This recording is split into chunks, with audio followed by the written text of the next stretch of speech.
Kasih itu mengalahkan semua perbedaan. Kalau ada kasih, orang tidak akan suka berselisih. Perbedaan tidak boleh jadi masalah. Perbedaan itu jadi selesai karena kasih. Amen.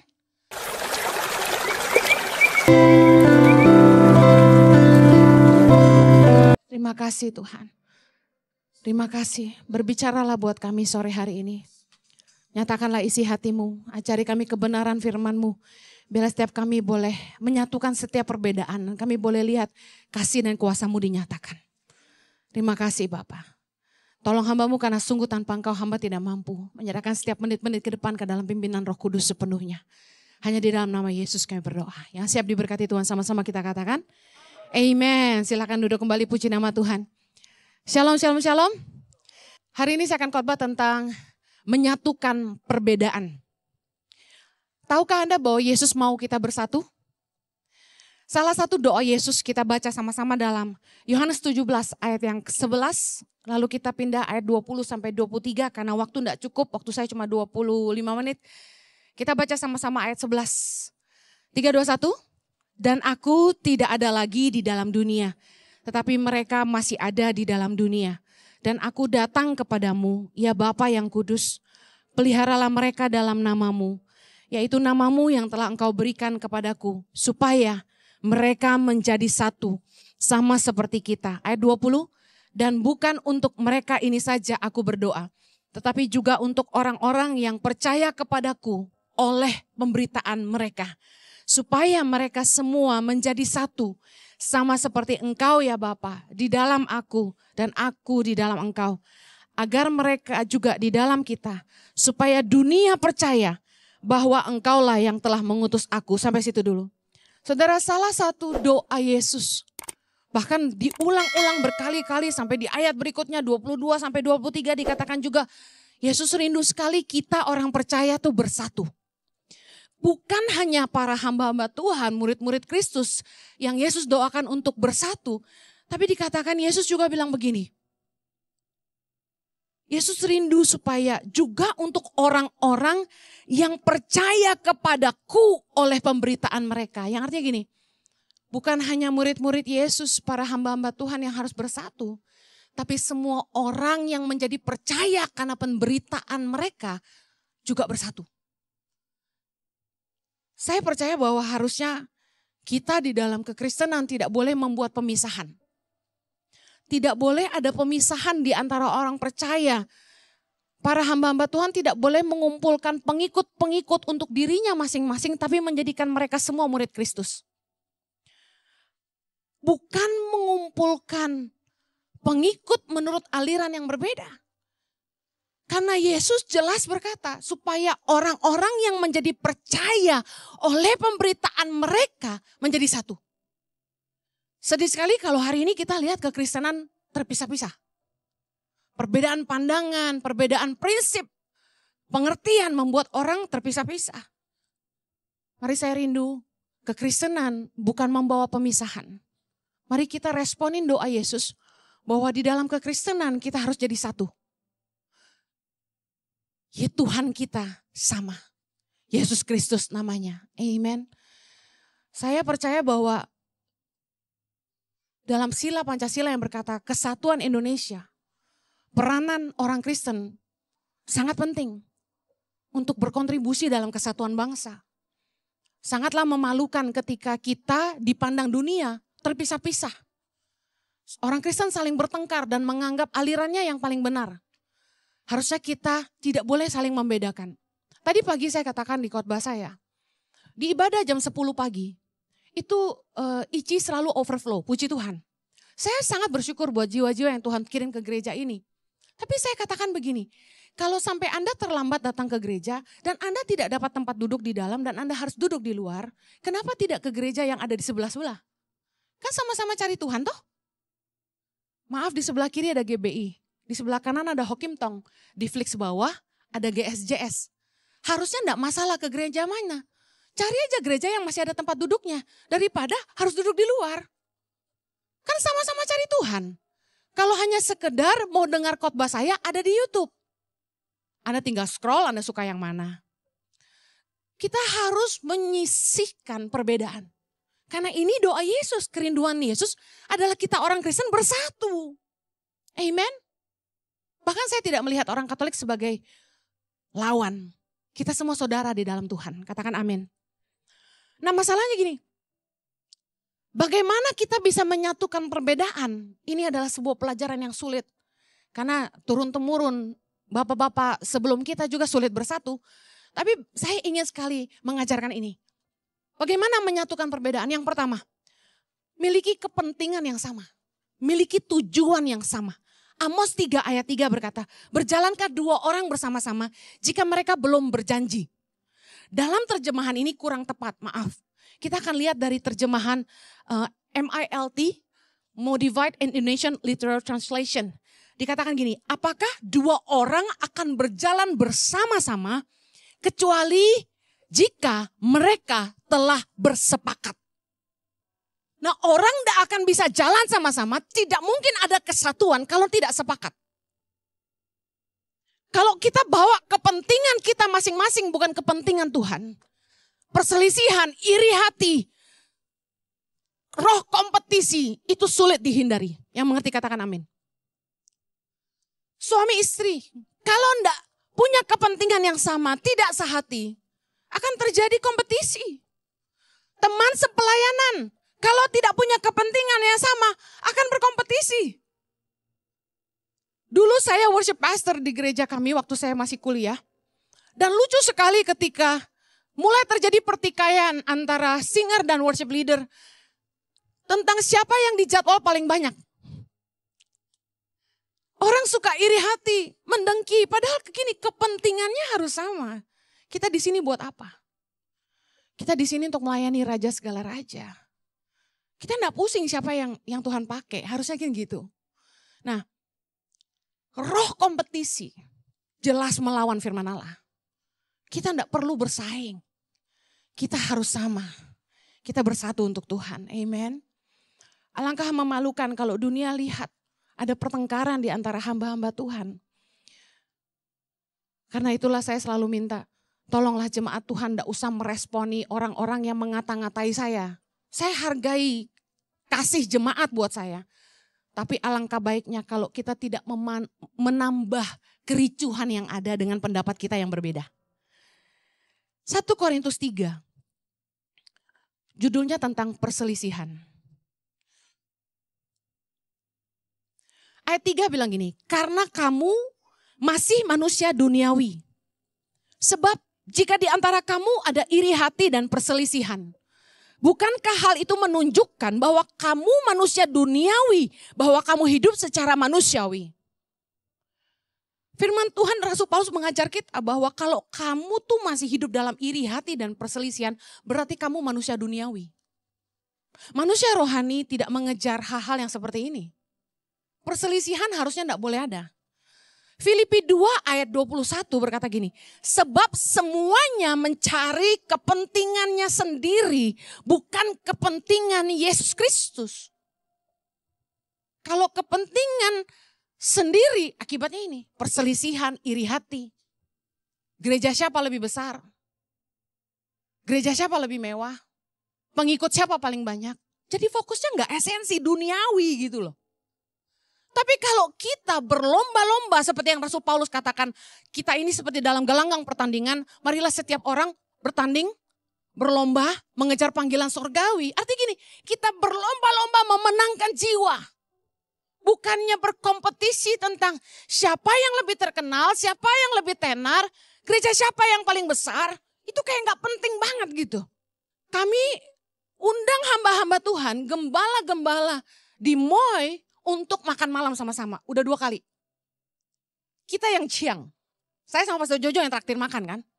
Mereka senang. Karena mereka bilang gini, jarang gereja gede mau undang kita makan. Apa yang kita bicarakan di makan malam itu? Kita tanya sama Pastor Andrew, gembala GSS, gimana bro, kamu baik-baik aja, ada masalah apa? Wah, ada kesaksian apa? Lagi bangun gereja, wah keren, luar biasa. Terus, lagi gimana, ada masalah apa? Dia ada masalah apa? Saya doain sepenuh hati. Kemudian, kita tanya sama Gembala Hokim Tong, Pak gimana Pak? Wah dia udah mau pensiun, mau diganti. Saya tahu perasaan beliau gitu. Udah mau pensiun tuh terus mau ngapain? Wah, kita doain sungguh-sungguh. Kita kasih semangat, Pak, terus melayani. Gak ada pensiun dalam melayani, yang pensiun tuh posisi. Betul gak? Kita saling menyemangati. Dan yang luar biasa ini keren. Waktu GSJS kick drumnya rusak, mereka naik ke atas ini, mereka bilang ini, boleh pinjem gak kick drum? Boleh, pinjem aja, kita punya kan satu lagi, kasih. Kemudian satu kali perjamuan kudusnya kurang. Mereka naik ke atas, bilang sama sekretaris gereja, boleh pinjam perjamuan kudus? Sekretaris gereja tanya saya, Bu ini GSJS kehabisan perjamuan, butuh berapa? 3.000, waduh kita juga kurang kalau 3.000. Banyak amat. Terus katanya separuh deh, 1.500. Boleh, angkut. 1.500 dibawa turun ke bawah. Gimana gantinya katanya? Udah santai, bulan depan aja kalau udah mau perjamuan kudus lagi, saya bilang. Kita saling bantu, gak pernah terjadi. Amen. Hati kita harus sama untuk kepentingan Kristus. Bukan buat cari nama. Amen. Kalau perlu kita satu kali ibadah rame-rame. Satu mall. Benar gak? Saya bilang sama Jojo. Jangan cuma makan, undang pendeta-pendeta di Moai doang. Kalau perlu sekolah apa Gading. Karena ya Kelapa Gading ratusan gereja, benar gak sih? Kita traktir makan semua. Amin. Mau jadi berkat buat kesatuan tubuh Kristus? Kita jawab doa Yesus, kita harus bersatu. Kita harus saling bantu. Amen. Filipi 2:21 ini. Dikatakan semua mencari kepentingannya sendiri, bukan kepentingan Yesus Kristus. Betapa Yesus sedih kalau kenyataannya begitu. Segala sesuatu yang kita lakukan harus untuk kepentingan Tuhan. Amin. Perselisihan dan iri hati menandakan kita masih duniawi. 1 Korintus 3 kita bahas. Ayat 4. Baca yuk. Karena jika yang seorang berkata, aku dari golongan Paulus. Dan yang lain berkata, aku dari golongan Apolos. Bukankah hal itu menunjukkan bahwa kamu manusia duniawi yang bukan rohani? Ayat 5. Jadi apakah Apolos? Apakah Paulus? Pelayan-pelayan Tuhan yang olehnya kamu menjadi percaya. Masing-masing menurut jalan yang diberikan Tuhan kepadanya. Aku menanam, Apolos menyiram, tetapi Allah yang memberi pertumbuhan. Ayat 7. Karena itu yang penting bukanlah yang menanam atau yang menyiram, melainkan Allah yang memberikan pertumbuhan. Ayat 8. Baik yang menanam maupun yang menyiram adalah sama. Dan masing-masing akan menerima upahnya sesuai dengan pekerjaannya sendiri. Rasul Paulus menuliskan ini sebagai kritikan pedas kepada jemaat di Korintus yang saat itu mengalami masalah dalam hubungan satu sama lain. Karena terjadi kelompok-kelompok tertentu, terjadi pemisahan di antara pengikut Rasul Paulus dan Apolos. Mungkin juga ada juga pengikut rasul-rasul lain ya. Nah, perpecahan yang parah di antara orang percaya membuat Rasul Paulus menuliskan surat ini dengan sangat keras menegur. Apakah Apolos? Apakah Paulus? Istilahnya gini kalau bahasa kita, gak penting siapa itu Henny Kristianus. Gak penting siapa itu Yohanes Kristianus. Gak penting banget. Yang penting itu Tuhan Yesus Kristus, katakan amin. Kita gak usah pusing siapa pendetanya. Yang penting itu Tuhannya, amen. Seringkali maaf orang Kristen itu seperti manusia pada umumnya. Selalu cari idola gitu. Wah, saya pengikutnya Henny Kristianus gitu. Saya ngefansnya sama Ibu Henny gitu. Saya bilang, aduh jangan begitu. Kamu harus ikut Tuhan Yesus bukan Henny Kristianus. Gak penting. Hampir Rasul Paulus bilang gini, apakah Apolos, apakah Paulus, pelayan-pelayan Tuhan yang olehnya kamu menjadi percaya. Baca ini, masing-masing menurut jalan yang diberikan Tuhan kepadanya. Setiap hamba Tuhan dipakai Tuhan dengan cara yang berbeda. Tujuannya satu, supaya orang menjadi percaya kepada Kristus. Istilahnya ada banyak jalan menuju Roma. Pernah dengar? Jadi gak masalah Tuhan pakai siapa dan seperti apa. Yang penting membawa jiwa-jiwa percaya. Kita gak perlu kritik hamba Tuhan lain. Karena banyak orang yang seleranya beda. Jujur aja, soal makan aja kita seleranya beda, bener gak? Saya mau dengar suara yang suka makan nasi padang, mana suaranya? Kurang. Kalah deh. Padahal nasi Padang kesukaan saya. Mana suaranya yang suka makanan Sunda? Lebih dikit lagi.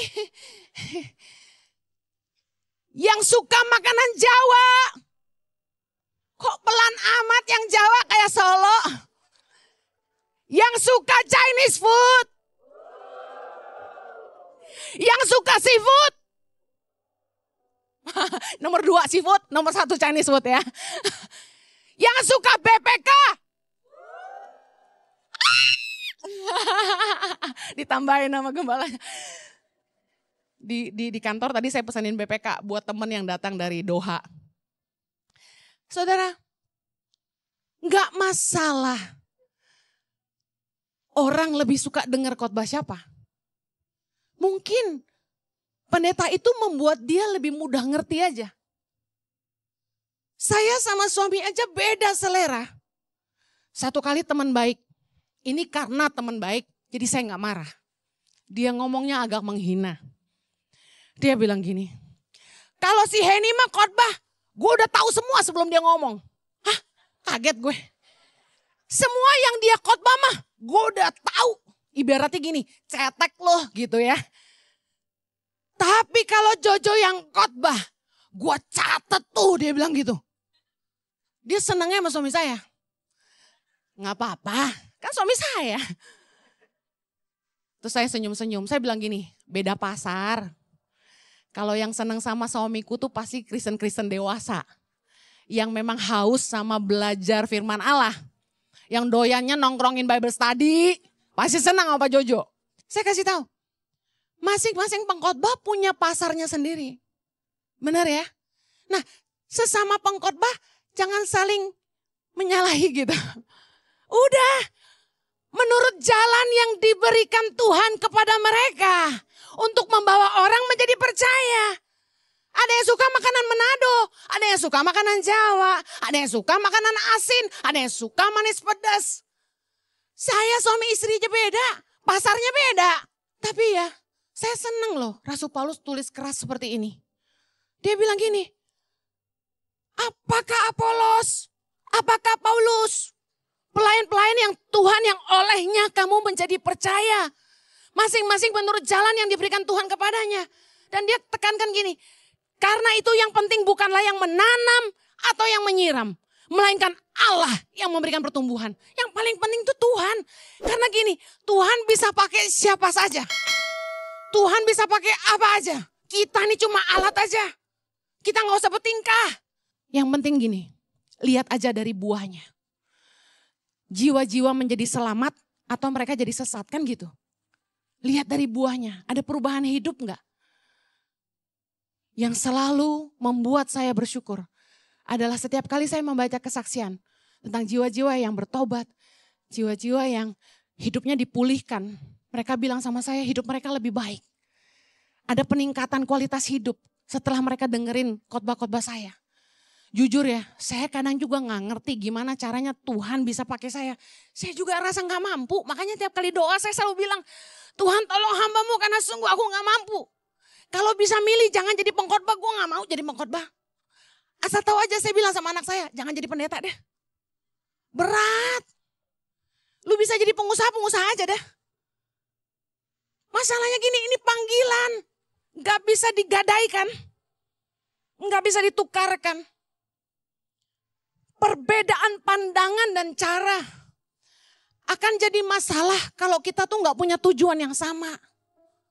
Kalau tujuan kita semua sama, kita pengen lihat jiwa-jiwa diselamatkan. Kita gak usah pusing brandnya apa, pendetanya siapa. Yang penting kita terus menangin jiwa, amin. Gak perlu kan suami istri ribut siapa yang penghasilannya lebih besar, kalau tujuannya sama, ada amin. Gak perlu kan suami istri ribut jasa siapa yang lebih gede. Gua yang udah ngelahirin anak. Gua dari kurus jadi gendut. Gua yang udah buang hidup gua. Demi lo. Gitu kan. Kalau istri udah marah kan gitu-gitu kan ya. Aku sudah berkorban. Nyesel gua kawin sama lo. Tahu gitu gua kawin sama si itu. Kita bertengkar tuh kayak kadang-kadang kayak gak penting gitu. Intinya gini. Kalau tujuan kita sama kita tuh sepakat gitu loh. Saya bersyukur punya suami yang meski beda kami sepakat. Kami sepakat untuk menghidupi kehendak Tuhan dalam hidup kami. Kami sepakat untuk menghidupi panggilan Tuhan, apapun bayarannya. Sehingga nggak pusing siapa yang dapat mahkota gitu, kasarnya. Pak Jojo nggak pernah marah-marah sama saya. Nggak fair. Gue lebih banyak khotbah dari lu. Gue khotbah lebih lama dari lu. Gue lebih jago khotbah dari lu. Firman Tuhan gue lebih hebat dari lu. Kenapa lu yang ngetop? Gitu nggak pernah. Nggak pernah. Kenapa? Karena yang penting dia lihat gini, buahnya. Bahwa Tuhan pakai istri saya. Kita lihat buahnya. Kita sepakat. Saya kasih tahu, saya gak pernah menginginkan apa yang Tuhan berikan hari ini. Saya bilang sama Tuhan, saya protes sama Tuhan. Ini jujur. Saya nangis.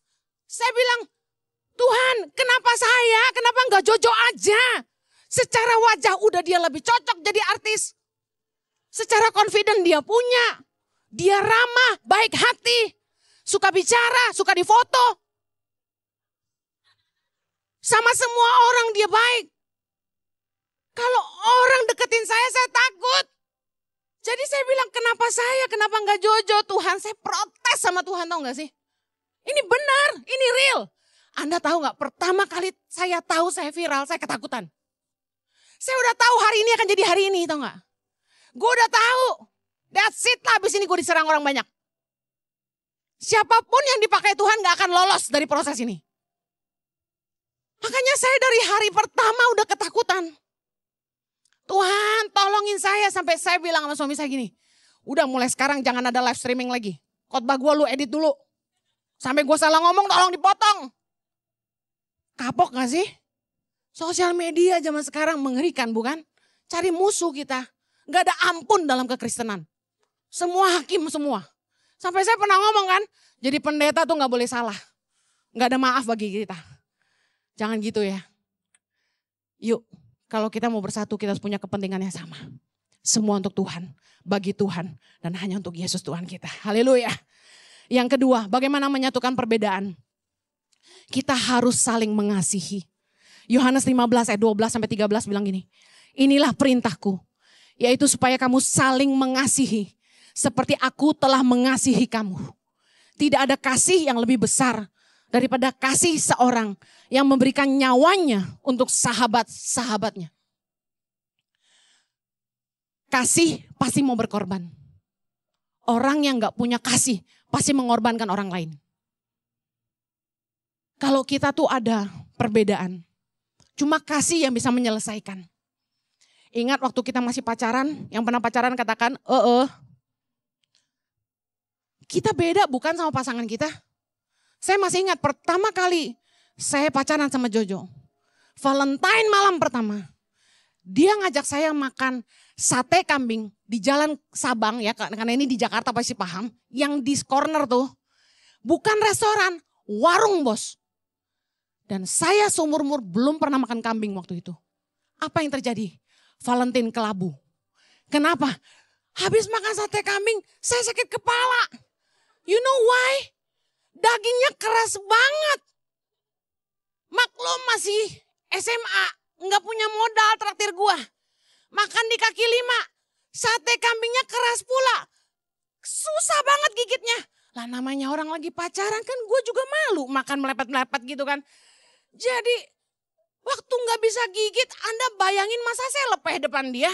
Minta tisu sayang, minta tisu. Buat peragaan. Thank you. You're the best my baby. Bayangin, dating Valentine pertama. Diajak makan sate kambing kaki 5. Keras gak bisa gigit. Enak, enak.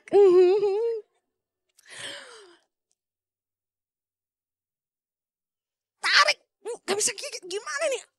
Lepeh, taruh tisu banyak banget di meja saya. Gak ada yang gue telan. Baru pernah makan kambing, soalnya mak gue gak ngajarin gue makan kambing. Dia makan sendiri dulu, gak ngajak gue. Keras sekali. Tapi sejak hari itu, saya doyan kambing gara-gara dia.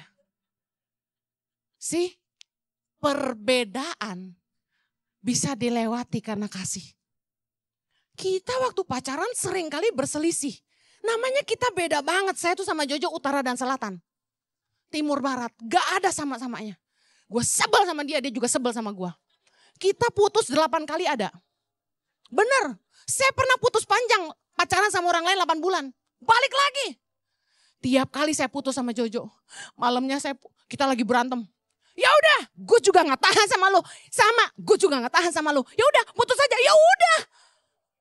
Dia pulang, saya masuk rumah. Malamnya, aduh, aku nggak bisa. Saya digaplokin sama mama saya bolak-balik suruh putusin Jojo. Mama saya nyebut Jojo tuh apa? Dodo. Nih mak gue nih.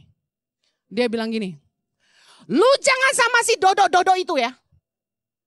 Tampangnya anak bandel, dia bilang gitu. Soalnya udah kumisan hitam kurus ceking gitu dia. Rambut belah dua, teng-teng gitu. Naik motor ke rumahku, ngebut-ngebutan. Mama saya pas kasih duit hansip buat monitor saya. Saya ke sekolah dijemput dia naik motor, diomelin. Digebukin. Bayangin. Tapi karena cinta saya bertahan sampai kesudahannya. Haleluya. Kasih itu mengalahkan semua perbedaan. Apa masih sama kita? Kagak. Makanya kenapa di ICI sama YTP kita gak berebut kuasa. Anda tahu Tangan Pengharapan? Tuhan kasih visi buat saya sebagai founder. ICI, Tuhan kasih visi saya sebagai founder ICI. Tapi gembalanya siapa? Pastor Jojo. Tangan Pengharapan bosnya siapa? Pastor Jojo. Enggak ada berantem-berantem. Saya lihat dia suami saya. Saya lihat dia mampu. Udah dia yang pimpin aja. Karena kalau kita sama-sama memimpin pasti hancur. Kenapa? Bapak bilang A, ibu bilang B. Apa gak sakit kepala yang kerja? Kasih itu membuat perbedaan itu jadi gak masalah gitu loh. Saya cinta suami saya, cinta setengah mati. Ya udah kasih semua posisi gitu kan. Kan kita istri, kepala bisa melotot, leher keras, dia gak bisa gini-gini. Tapi itu gak terjadi. Saya jarang menekan suami saya seperti itu. Jarang berarti pernah. Pernah itu kalau saya lihat itu esensi. Melanggar misalnya undang-undang, kebenaran dan pertimbangan-pertimbangan bijak lainnya saya pasti keras. Seperti pemakaian dana yayasan saya pasti keras. Tapi kalau sifatnya tentang running everyday, dia mau ngomong apa aja sama staff, gak perlu diskusi sama saya juga gak pernah tanya. Kalau staff saya bilang gini, Bu, Bapak bilang begini gimana dong? Saya selalu jawab, he is the boss, just follow. Saya gak mau bertengkar. Kalau ada kasih, orang gak akan suka berselisih. Perbedaan gak boleh jadi masalah. Perbedaan itu jadi selesai karena kasih. Amen. Kalau kita saling mengasihi, kita gak senang lihat saudara kita susah. Firman Tuhan berkata, Roma 12 ayat 15, bersukacitalah dengan orang yang bersukacita dan menangislah dengan orang yang menangis. Kalau kita saling mengasihi, kita gak tertawain kesusahan orang lain. Amen. Yesus bilang dalam Yohanes 13 ayat 35. Dengan demikian semua orang akan tahu bahwa kamu adalah murid-muridku. Yaitu jikalau kamu saling mengasihi. Kita mana bisa sama. Suami istri aja beda. Tapi bagaimana kekristenan bisa jadi saksi? Adalah ketika kita saling mengasihi. Meskipun kita berbeda. Perbedaan pandangan membuat orang bertengkar. Tapi kasih bisa menyatukan. 1 Korintus 13 bilang gini. Ayat yang kedua, sekalipun aku mempunyai karunia untuk bernubuat dan aku mengetahui segala rahasia dan memiliki seluruh pengetahuan dan sekalipun aku memiliki iman yang sempurna untuk memindahkan gunung, tetapi jika aku tidak mempunyai kasih, aku sama sekali tidak berguna. Perbedaan pandangan seringkali terjadi ketika orang merasa lebih benar. Tapi firman Tuhan berkata gini, pengetahuanmu jadi gak berguna ketika kamu gak punya kasih. Saya mau akhiri, yang menyatukan perbedaan adalah ketika kita sadar kita harus berfungsi, bukan cari posisi. Kita ini semua berbeda seperti anggota tubuh. Di firman Tuhan dalam 1 Korintus 12. Dikatakan banyak anggota tetapi satu tubuh. Ayat 14 dibilang gini. Karena tubuh juga tidak terdiri dari satu anggota tetapi atas banyak anggota. Ayat 18 berkata, tapi Allah telah memberikan kepada anggota masing-masing secara khusus suatu tempat pada tubuh. Seperti yang dikehendakinya. Siapa yang menentukan anggota tubuh ada di mana? Tuhan. Kenapa mata ada di atas? Kenapa kaki ada di bawah? Apakah kaki kalah penting sama mata menurut Anda? Kita sama-sama butuh mata dan butuh kaki, setuju? Cuma beda posisi, apakah dua-duanya penting? Penting. Karena yang lebih penting adalah fungsi, bukan posisi. Berbeda gak mata sama kaki? Berbeda. Apa yang bisa menyatukan keduanya? Karena berfungsi, bukan pusingin posisi. Bayangin kalau kaki merasa tersinggung, Tuhan meletakkan dia di bawah dan mata di atas. Anda bisa kebayang kakimu ada di sini? Nggak usah gitulah. Kalau kita bilang gini, tangan sama telinga. Kenapa telinga di atas, tangan di bawah? Gua nggak seneng. Tangan marah, tangan minta naik. Anda kebayang tanganmu dua di sini dan telingamu yang di sini? Telinga mau dengar apa di bagian ketiak coba? Keringetan mulu dia. Saya harap perumpamaan ini cukup jelas karena firman Tuhan tuh keren banget gitu. Rasul Paulus jelasin. Allah telah memberikan kepada anggota masing-masing secara khusus suatu tempat pada tubuh seperti yang dikehendakinya. Tadi saya bilang, emang gue pengen tenar? Gue gak pernah tenar, gue gak pernah berusaha tenar. Kenapa saya di atas? Saya kemana tahu? Saya gak minta. Tapi kebetulan begini, kalau pewahyuan yang saya terima, Roh Kudus bilang gini, lebih banyak yang gak sekolah Alkitab daripada yang sekolah Alkitab. Jadi yang sekolah Alkitab harus bisa ngajar seperti orang yang gak sekolah Alkitab. Supaya bahasanya bisa dimengerti. Saya bersyukur dalam kebodohan saya. Banyak orang-orang dalam tanda kutip yang bodoh teologi ya mereka diselamatkan. Amen. Sejak gereja online ICI berdiri. Kita baptis jiwa-jiwa tiap bulan loh. Gak berhenti loh. Minimal puluhan jiwa dibaptis. Yang namanya dibaptis berarti bukan Kristen loh. Saya kasih tahu, ada pemaksaan di situ? Kita gak pernah maksa orang pindah gereja. Malah saya persilahkan orang agama apapun mau datang ke ICI tanpa pindah agama. Kita bukan nyebarin agama. Kita beritakan tentang Kristus dan kasihnya. Amen. Saya khotbah selalu pakai ayat, gak ada tipu-tipu. Kalau orang bilang kamu motivator gak apa-apa. Kalau dengan cara saya khotbah seperti motivator, banyak jiwa-jiwa yang datang sama Tuhan, saya mau jadi motivator. Why not? Amen. Terakhir. 1 Korintus 12 ayat 21 bilang gini, jadi mata tidak dapat berkata kepada tangan, aku tidak membutuhkan engkau. Kepala tidak dapat berkata kepada kaki, aku tidak membutuhkan engkau. Perbedaan harusnya bukan jadi masalah. Tapi perbedaan berarti kita saling membutuhkan. Saya percaya bahwa kunci dari menyatukan perbedaan adalah kasih. 1 Korintus 12 ayat 25 berkata gini. Supaya jangan terjadi perpecahan dalam tubuh. Tetapi supaya anggota-anggota yang berbeda itu saling memperhatikan. Bukan saling mengkritik, bukan saling menghakimi. Karena firman Tuhan berkata, kita harusnya menguji pekerjaan kita sendiri. Mengawasi pengajaran kita sendiri. Tapi supaya tidak ada perpecahan, yang kita harus lakukan adalah saling memperhatikan. Artinya apa? Yang kita pandang lemah, harusnya kita bantu. Yang kuat, harusnya menolong yang lemah. Kalau fokus kita adalah membantu, kita tidak akan biarin orang jatuh. Yang terpenting sekali lagi bukan posisi tapi fungsi. Untuk sampai kepada tujuan supaya orang mengenal Tuhan, kita harusnya bekerja sama. Fokus membangun apa yang Tuhan percayakan di tangan kita. Saya akhiri dengan Yohanes 21. Ayat 21 bilang ini. Ketika Petrus melihat murid itu, ia berkata kepada Yesus, maksudnya Yohanes, Tuhan, apakah yang akan terjadi dengan dia ini? Petrus tanya sama Yesus, gimana nih sama Yohanes?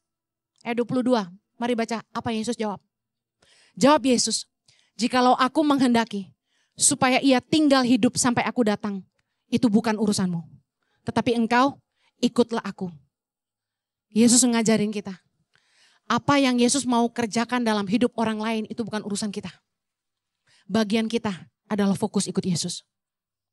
Jangan sampai kita ngurusin orang lain sampai kita gak lihat Yesus di depan kita. Percayalah bahwa Tuhan akan deal sama kita masing-masing dan tanggung jawab kita masing-masing sama Tuhan.